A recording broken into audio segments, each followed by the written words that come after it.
c'est toi qui l'as fait. Moi, je peux pas. Ces larmes m'ont pas dérangé. Donc, si tu veux dire à CR7 d'arrêter de pleurer, c'est ton Cristiano problème. Ronaldo, arrête de pleurer s'il te plaît. Je me Arrête désolidarise de de ses propos. pleurer. Je me Arrête de désolidarise de ses pleurer. propos. Non, vraiment, arrête de pleurer. Toi, le grand joueur, toi que je préfère à Messi, s'il te plaît, arrête. Arrête de pleurer. Mets les buts. Mets les buts. Tu veux pas lancer ton débrief là au lieu de, je sais pas, ton analyse au lieu de dire des bêtises sur Cristiano Ronaldo? Allez, c'est parti.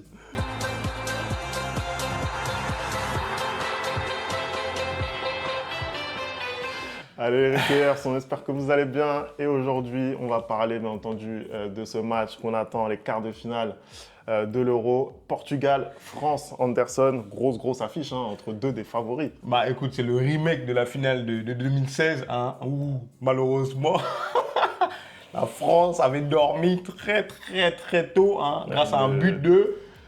de Eder. Ah, j'ai cru que j'allais le piéger, mais bon, il connaît bien son football. Hein, Eder a fait dormir la France comme jamais. Hein, c'est extraordinaire. La France qui avait dominé ce match-là. Hein, Cristiano Ronaldo qui était sorti sur blessure. Et malgré tout, le Portugal qui réussit à s'en sortir. Hein, depuis le temps, il y a eu des matchs amicaux, notamment ce 2 partout où il y avait encore Karim Benzema en équipe de France. 2 buts de Karim Benzema, 2 buts de Cristiano Ronaldo. On se rappelle hein, de la collade quand ils sont sortis du terrain. Ça faisait plaisir, c'est le Real Madrid qui gagne. Hein, voilà. C'était à l'Euro ça d'ailleurs, c'était pas en amical.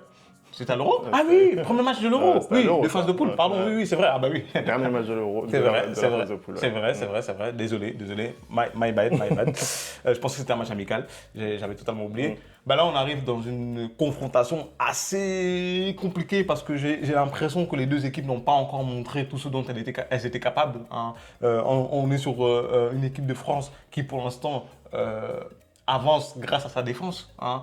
Elle est sûre de sa défense, les 5 derrière, parce que quand je parle de la défense, j'inclus aussi Mike Maignan qui fait une compétition incroyable. On est en face une équipe du Portugal qui, elle, est bien rentrée dans son Euro. Hein. Des matchs assez convaincants jusqu'à ce dernier couac face à la Géorgie. Et du coup, ce match nul contre la Slovénie. On avait un Portugal jusque-là qui était, pour moi, qui donnait l'impression d'être un favori de la compétition. Mais ce dernier match m'a un peu émoustillé, ébranlé, hein, si je peux me dire, si je peux l'expliquer comme ça. Donc du coup, là, on arrive dans un match où vraiment, je ne pourrais pas te dire qui est favori pour moi.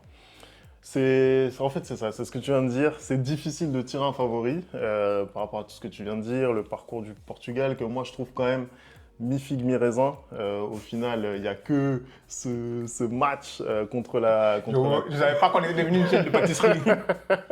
On aime ça, on aime manger. Voilà, ce match contre les Turcs qui a été rondement mené, mais pour le reste, ça a été compliqué. Contre les Tchèques, pour leur entrée dans la compétition, ça a été aussi compliqué, même s'ils ont dominé.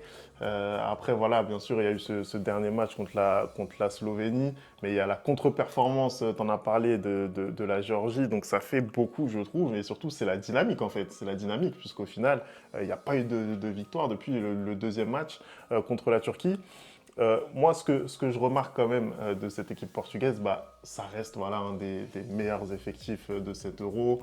Le 11 qu'ils sont capables d'aligner, il est quand même très compétitif. Après, bien sûr, il y a des interrogations sur certaines individualités. On pouvait en avoir, notamment sur le début de la compétition, pour le gardien Costa.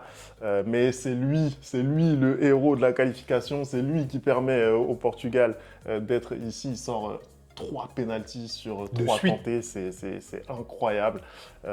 Je pense à un de mes amis portugais avant la compétition qui me disait que ouais, Costa, bof. Je ne vais pas citer de nom, hein. Tu te reconnaîtras, Julien, bien évidemment.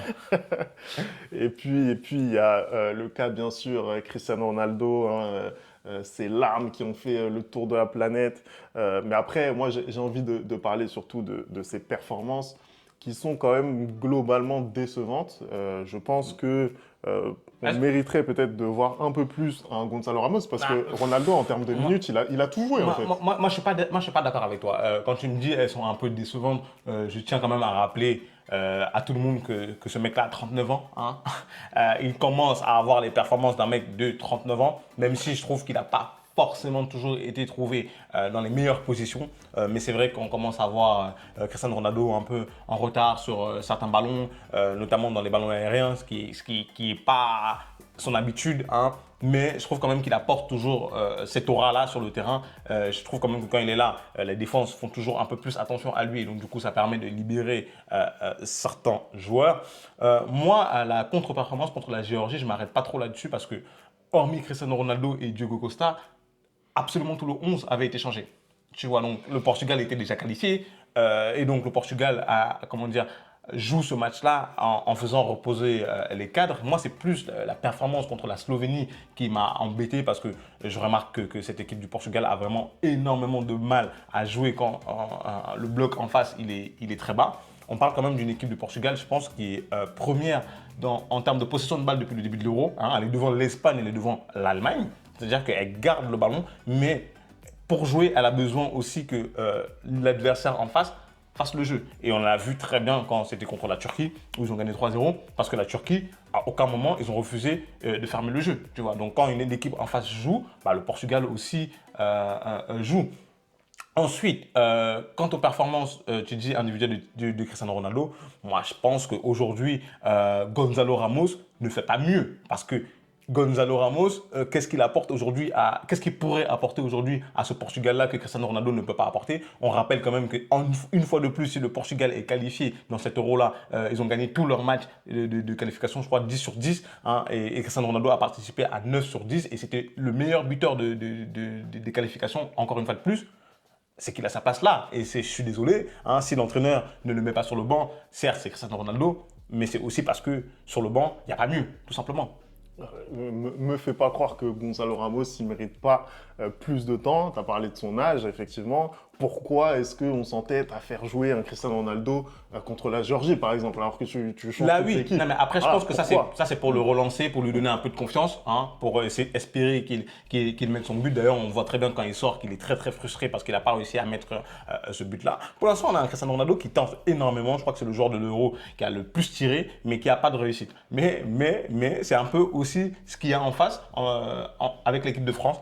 Énormément de tentatives, mais pas de réussite. Qui dit que là, ça va pas être contre ce match-là, contre la France, hein, où il a l'habitude justement de ce genre de grand rendez-vous, où il les manque rarement, hein, qui va inscrire son but. Parce que moi, je pense que un Gonzalo Ramos, pardon, face à Saliba et comment il s'appelle, Upamecano, voilà. Alors qu'un Cristiano Ronaldo face à ces deux-là, c'est peut-être possible, même si les deux sont impériales depuis le début de la compétition. Moi, je pense que Cristiano Ronaldo marque toujours le terrain de son empreinte. Voilà. Écoute, on verra ça, hein. En tout cas, je pense que le Portugal a clairement les arguments pour venir gêner cette équipe française. Au niveau du 11, on n'a pas commenté le milieu de terrain. Moi, j'ai envie de parler, bien entendu, de la prestation depuis le début de l'Euro de Vitinha. Voilà, pour moi, c'est le meilleur joueur de cette équipe portugaise depuis le début de la compétition. J'ai pas peur des mots, j'ai pas peur de le dire. Il y a Palhinha qui est pas mal aussi. Palhinha qui vient d'ailleurs de signer au Bayern, lui aussi, il est vraiment pas mal. Le milieu de terrain, il est très fort. Mais c'est vrai que Vitinha, à chaque fois qu'il touche le ballon, tu as vraiment cette vibration. Il y a quelque chose qui se passe dans ses pieds. C'est vraiment très, très fort. Et tout ce qu'il fait, vraiment, c'est très juste. À voir maintenant si la ligne d'attaque du Portugal va pouvoir se libérer. Parce que c'est vrai que, d'ailleurs, c'est un peu le même problème qu'il y a en équipe de France. On a du mal à être réaliste, on a du mal à convertir les. Dans une moindre mesure, quand même. occasions. Je rappelle que le Portugal, depuis le début de la compétition, je crois que c'est 5 buts ou 6 buts, tu vois. Donc, c'est pas l'équipe de France. Et des buts dans le jeu, je suis désolé, quand même. C'est 3-0 contre la Turquie, c'est 2-1 contre la Slovaquie, c'est ça, hein, et c'est 2-0, certes, contre la Géorgie. Mais voilà. Par rapport aux occasions générées, du moins, je pense qu'il y a moyen de faire mieux pour cette équipe portugaise. Si on parle un petit peu de l'équipe de France maintenant, Anderson. Bah écoute, on va parler de notre chère et tendre nation, hein, qui vire doucement vers les extrêmes. Et oui, malheureusement. Bon, on espère que ça va changer quand même d'ici dimanche. Hein. Rien n'est fini, hein, on y croit encore. Ah, on fait front. Cette équipe qui a toujours du mal à marquer, qui est toujours aussi minimaliste, mais qui est là en quart de finale. C'est peut-être le plus important, il faut le rappeler. Il faut le rappeler, l'équipe est toujours là. Elle fait mieux qu'en 2021 avec la pléiade de stars, avec Monsieur Nueve. Anderson, tu penses quoi de cette équipe-là aujourd'hui? Bah, force de constater, Femi, que encore une fois de plus, on est dans le pragmatisme. Hein. J'ai vu énormément de commentateurs s'insurger, s'insurger du niveau de jeu de cette équipe de France. Après, j'ai envie de dire, quand est-ce que cette équipe de France a très bien joué, à part, hormis au moment du retour de Karim Benzema. Hein. Là, aujourd'hui, Didier Deschamps s'appuie sur la force de cette équipe, à savoir la défense. Parce que pour moi, vraiment, la ligne défensive aujourd'hui, à savoir Théo Hernandez, Saliba, Upamecano et Koundé, et ainsi que Maignan, font un excellent début d'Euro. Et pour moi, c'est avec N'Golo Kanté, c'est uniquement les seules certitudes qu'on a aujourd'hui dans cette équipe de France. Ça fait pas mal de certitudes. Oui, ça fait pas mal de certitudes, je suis d'accord avec toi. Mais pour moi, je pense que le Portugal va être le véritable premier test de cette équipe de France. Parce que jusque-là, j'estime qu'elle n'a pas eu des attaques face à elle qui étaient capables de la mettre à mal. Hein, là, pour le coup, on va avoir des joueurs assez percutant, un Bernardo Silva et un Raphaël Leao sur le côté. Ben là, on va vraiment voir ce que valent Koundé et Hernandez. Et pareil, Cristiano Ronaldo, je pense qu'il va peut-être un peu plus peser sur cette défense centrale qui est très très bonne pour l'instant. Moi, le souci que j'ai vraiment avec cette équipe de France aujourd'hui, c'est la ligne offensive. Et quand j'entends un monsieur Kylian Mbappé nous dire en conférence de presse qu'il ne prend plus la profondeur parce que les joueurs derrière ne sont pas les mêmes, parce qu'avant il y avait un Thiago, un Pogba, hein. J'ai envie de te dire, monsieur, tu as joué avec Messi, tu as joué avec Neymar et tu prenais pas la profondeur. Donc arrête de nous prendre pour des arrête de nous prendre pour des jambons. Non, arrête de nous prendre pour des jambons. Arrête de justifier ton niveau de jeu calamiteux depuis le début de l'Euro par un masque. Arrête de justifier ton niveau plus qu'en dessous de ça, hein, du meilleur, soi-disant, entre guillemets, là j'ai fait comme Femi, entre guillemets, du meilleur joueur du monde, hein, par le fait que les joueurs derrière ne sont pas les mêmes. Hein. Arrête, contente-toi, encore une fois de plus, je suis désolé, je vais me répéter, on dirait un disque rayé, hein, on dirait un vinyle qui est cassé. Arrête de jouer sur des choses qui ne sont pas tes qualités. Et tes qualités aujourd'hui, après, soit tu viens en interview et tu nous dis que tu n'es plus capable de le faire. Peut-être que c'est ça aussi, parce qu'on est là en train de dire que pourquoi il ne prend pas la profondeur, mais ça se trouve qu'il n'est plus capable de le faire. Ça se trouve qu'il ne peut plus le faire, mais ça m'étonnerait. Ça veut dire que quand même que tu serais le premier joueur de l'histoire à avoir terminé et avoir eu son prime à 25 ans et ça, c'est fini. Non, mais oui. Après, il prenait la profondeur quand même. Je vais te laisser dire qu'il ne prenait pas la profondeur avec Messi et Neymar.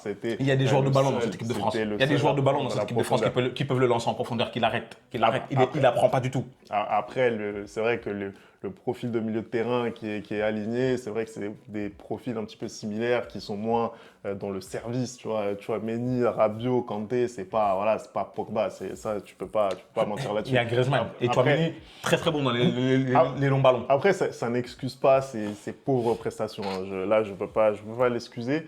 Tu as parlé des problèmes offensifs de l'équipe de France. Là, il va y avoir un choix à faire pour Deschamps puisque Rabiot est suspendu pour ce match, hein, alors qu'il a joué tous les matchs depuis le début de la compétition. Et c'est ton poulain Anderson qui tient la corde, ton poulain Eduardo Camavinga.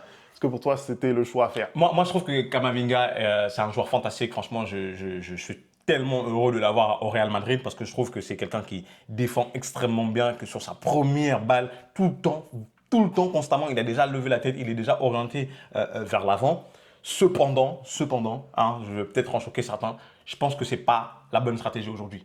Je pense qu'aujourd'hui, ce que disait Deschamps… T'en as choqué plus d'un. Oui, non, je pense qu'il devrait aller vers un double pivot, à savoir Kanté et Tchouaméni, vers un 4-2-3-1. Je t'explique. Pourquoi? Parce que je pense que pour désarçonner cette équipe portugaise et pour essayer de créer un peu de jeu, justement pour essayer de vraiment prendre le jeu à son compte et essayer de gagner ce match-là, pour moi, il devrait aller vers un système en 4-2-3-1 avec un double pivot Kanté et Tchouaméni. Et devant, à gauche, je mettrais mon autre poulain du Paris Saint-Germain, à savoir Barcola. En attaque centrale, je mettrais Mbappé. Au milieu de terrain offensif, je mettrais Griezmann. Et à droite, je mettrais Dembélé. Voilà, moi, je partirais sur cette attaque-là. Et à partir du moment où je pars sur cette formation-là, en effet, il n'y a pas de place pour Camavinga. Mais après, si il va et garde son 4-3-3 et qu'il décide de garder son 4-3-3, bien évidemment que Camavinga va remplacer poste pour poste Rabiot et que du coup, devant, tu auras encore une fois de plus Mbappé à gauche, Thuram en pointe et Griezmann à droite que je n'apprécie pas forcément. Mais ça, ce n'est que mon avis. Moi, personnellement, je pense qu'on devrait plutôt jouer en 4-2-3-1 avec Barcola et Dembélé sur les côtés parce qu'on en a on a cruellement manqué de ça dans le match d'avant. Football fiction, tu connais Deschamps, tu sais comment il est, il va jamais le faire. Il va jamais le faire, ça sert à rien d'en parler. Parlons de choses vraiment qu'il est capable de faire, c'est-à-dire verrouiller. Là, il va faire du poste pour poste. Il nous a fait croire à un moment donné au 4-4 de diamant contre la Belgique. Au final, sur le terrain, c'est absolument pas ce qu'on a vu. On a eu droit à la même soupe que d'habitude, à la même purge même, j'ai envie de te dire. Donc là, c'est ce qu'il va faire. Après, entre Rabiot et Camavinga, bah forcément, il y a une différence de profil. Ça, c'est clair que moi, ça rend la chose intéressante pour moi parce que Camavinga, t'en as parlé, on l'a suivi sur la chaîne tout au long de la saison. Voilà, techniquement, c'est quand même un autre niveau que Rabiot. Il sait se projeter dans les 18 mètres ou même aux abords de la surface. Bah, il est capable de déclencher. Il a mis quelques buts très importants pour le Real Madrid dans ces positions-là.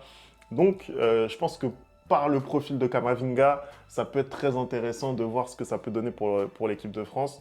Après, voilà, je ne me fais pas d'illusions sur la compo que tu as donnée avant. On aimerait bien voir effectivement un peu plus un Barcola compte tenu de la prestation qu'il nous a sorti quand il a été aligné en phase de poule. Voilà, moi je pense qu'on ne lui fera pas confiance. Griezmann, il aura toujours ce rôle un petit peu de énième milieu de terrain pour apporter encore plus d'équilibre. Donc voilà, Deschamps, il va nous faire du Deschamps en espérant que ça passe. Moi, personnellement, hein, si je dois donner mon avis, je pense qu'il faut le laisser faire dans cette direction. De toute façon, il ne peut plus rien faire, il est coincé, il va mourir avec ses convictions, ce sera comme ça. Donc pour moi, c'est inutile d'aller plus loin. Je vais te demander maintenant ton prono Anderson sur ce match. Mon prono sur ce match-là, je pense que ça va être un match très fermé. Hein. On n'a pas l'habitude, justement, à part ce dernier match de l'Euro où il y avait eu 2-2, mais bon, on avait des joueurs sur le terrain qui étaient tout autres hein, dans ces deux équipes-là. Je pense pas qu'on a l'habitude de voir énormément de buts dans les France-Portugal et je pense qu'on va avoir un remake de la finale de 2016. Donc je pense qu'il y aura 1-0. 1-0 pour l'équipe de France. Voilà. Je pense qu'il y aura 1-0 pour l'équipe de France, peut-être dans le temps réglementaire, mais peut-être dans les prolongations aussi. Je suis vraiment, pour moi, le pronostic, il est vraiment difficile. C'est très dur. On est sur deux équipes qui sont quasiment, pour moi, du même niveau. Donc, ça va être un match, pour moi, très intéressant à suivre. J'espère qu'il sera meilleur que ce qu'on a vu contre la Belgique. C'est pas sûr, parce que, voilà, je pense que les Portugais aussi, ils font un petit peu un complexe contre l'équipe de France. Ils gagnent rarement. Ils gagnent très rarement. Voilà, l'Euro, c'est un peu, enfin l'Euro 2016, c'est un peu l'exception qui confirme la règle. Donc pour tout ça, voilà, je pense que ça va être un match serré.